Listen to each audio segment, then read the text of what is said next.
Hello guys, કેમ છો બધા? મજામાં ને? તો સ્વાગત છે તમારું આજના એક ન્યૂ બ્લોગમાં. ને આજે આપણે બ્લોગનું સ્ટાર્ટિંગ કરીએ છીએ. ક્યારે જોઈ લે તમે લોકો, તો કેટલા વાગે ગયા છે? સવાની માથે થઈ ગયો છે ને અત્યારે આપણે સ્ટાર્ટિંગ કરીએ છીએ. અને આજ તો છે ને મમ્મી હતા ને, કેમ કે અથાણું ને બનાવવાનું હતું ને, તો બધાનું ભેગું બનાવવાનું હતું. તો મમ્મી વહી ગયા હતા નાનીને ત્યાં, અને અત્યારે આપણે મસ્ત ફ્રી થઈ જમી કરીને હવે જાય છીએ. મારે તો આજે મંગળવાર હતો એટલે આપણે મસ્ત ફરાળ કરી લીધું, દહીં ને ચેવડો. તો મસ્ત જમી લીધું છે અને હવે આપણે જવાનું છે. જો કપડાં પણ સુકાઈ ગયા છે, પણ હજી સંકેલા નથી, કેમ કે છે ને તડકાને લીધે એકદમ ગરમ ગરમ છે. એટલે હજી આપણે રાખી દઈશું, કંઈ વાંધો નહીં, પછી સંકેલી નાખશું. ઓકે. અને બધી બણી ને બધું લઈ લીધું છે, મસ્ત રેડી થઈ ગયું છે. અને મમ્મી નાનીને ત્યાં છે, તો રાત્રે તો એ લોકોએ પેલું કટિંગ કરી કેરી અને ગુંદા અને મસ્ત પલાળી દીધા હતા. આપણે હળદર મીઠામાં પલાળવાના હોય ને, એ પલાળી દીધા હતા. અને હવે આપણે અત્યારે જાશું ને પછી આપણે મસ્ત થાળો બનાવશું.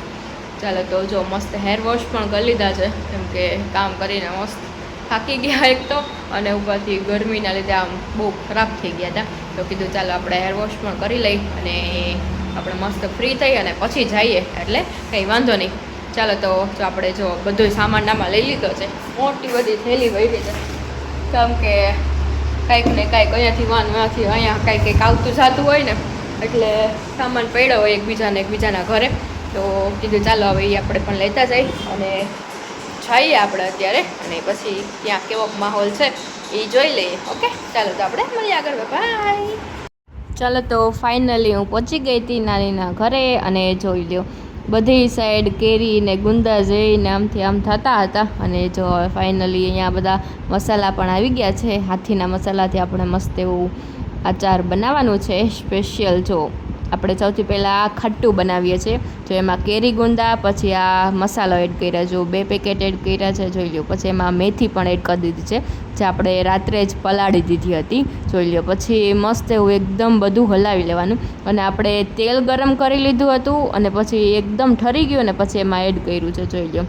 તો બસ સાવ ઇઝી જ છે. જો આ રીતે આપણે મસ્ત એવું આપણું ખટ્ટું અથાણું છે ને તૈયાર થઈ જાય છે. અને જો તમારે પરફેક્ટ રેસીપી જોતી હોય ને, તો હું તમને ઇન શોર્ટ કહી દઉં કે તમે લોકો જેટલા કિલો કેરી ગુંદા લ્યો છો ને, એટલા જ સામે પેકેટ નાખવાના. 1 પેકેટ તમે એક્સ્ટ્રા નાખી દો ને આથી મસાલાનું, એટલે તમારે એકદમ જોઈને એ લોકો ઝાઝો મસાલો ખાતા હોય ને, એ લોકો માટે સ્પેશિયલ મસ્ત એવું બની જાય. અમે 1 પેકેટ એક્સ્ટ્રા એડ કરી દીધું હતું, એટલે જોઈ લો કેટલું જોરદાર એવું આપણું અથાણું રેડી થઈ ગયું છે. જો અહીંયા એકમાં થઈ ગયું, હવે જો અહીંયા બીજું આપણું ગોળ કેરીનું અથાણું બને છે. જો એમાં કેરી નાખી છે, પછી આ લાલ મરચાં, પછી એમાં છે ખારેક છે, અને આપણે ગાજર સૂકવેલા છે. બધું છે ને આગલા દિવસે રાત્રે સૂકવી દીધું છે.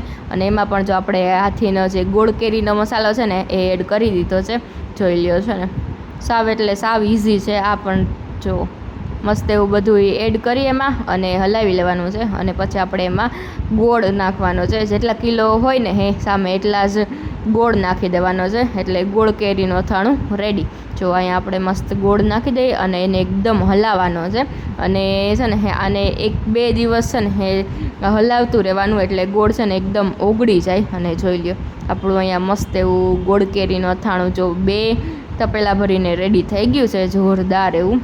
અને પછી અમે લોકો સાંજે આવી ગયા હતા નીચે ગાર્ડનમાં, અને જો અહીંયા સ્વિમિંગ પુલ ને હતું, તો ત્યાં આપણે મસ્ત એવું આવી ગયા હતા.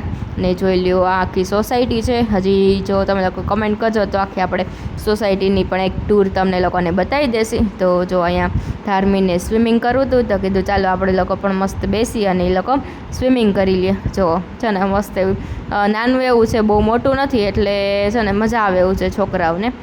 જો અહીંયા બધા બેસી ગયા હતા પાણીમાં મસ્ત પગ બોળીને. તડકો પણ કાંઈ હતો નહીં, 5 વાગ્યા હતા, પણ તોય મસ્ત એવું વાતાવરણ હતું, જોઈ લ્યો. અને અહીંયા છે ને પેલી જે રિંગ આવે ને એ તૂટી ગઈ હતી, તો એનાથી એને મસ્ત રમતી હતી ધાર્મી. અને હવે મને કહે કે જો હું જમ્પ કરું તું મારો વિડીયો લેજો. આ ડિશ છે ને એટલું જ પાણી છે, એટલે મજા આવી જાય એવું છે. પછી જો મસ્ત હું પણ ત્યાં બેઠી હતી. અને પછી મમ્મીને જવાનું હતું નેક્સ્ટ ડે, એટલે અમે લોકો ફરસાણ લેવા માટે આવી ગયા હતા. અને ત્યાં જો લ્યો કેટલી ગળદી હતી. જલિયાણ કરીને છે જો મસ્ત એવા ગરમા ગરમ ગાંઠિયા ઉતારતા હતા અને બહુ બધું ફરસાણ જો અહીંયા પડ્યું છે જોઈ લ્યો છે ને જોરદાર એવું. અને અહીંયાનું ફરસાણ પણ મસ્ત આવે છે. તો જો ફાઇનલી આપણે એક બેગ તો પેક થઈ ગઈ છે અને પછી અમે લોકો ત્યાંથી આવી ગયા હતા શ્રીરામ સિંગ સેન્ટરમાં. તો ત્યાંથી સિંગને બધું લેવાનું હતું તો કીધું ચાલો આપણે ત્યાં પણ જઈ આવી અને ત્યાંથી જે વસ્તુ લેવાની છે એ બધું લઈ અને જોઈ લ્યો આપણે ત્યાંથી પણ થોડી ઘણી વસ્તુ લેવાની હતી એ લઈ લીધી હતી. અને તમે ત્યાં જાઓ ને તો તમને નાસ્તામાં તો અઢળક ઓપ્શન મળે છે જોઈ લ્યો છે ને કેટલી બધી આઈટમ છે ને હે કે શું લેવું ને એ જ તમે વિચારતા રહી જાઓ. મુખવાસમાં પણ એટલું છે જોઈ લ્યો. પાછી બીજી બેગ ભરીને પાછો નાસ્તો આવી ગયો છે કેટલો બધો છે. ચાલો તો હવે આપણે ફાઇનલી ઘરે આવી ગયા હતા અને મમ્મીએ પેકિંગ કરવાનું સ્ટાર્ટ કરી દીધું હતું જોઈ લ્યો.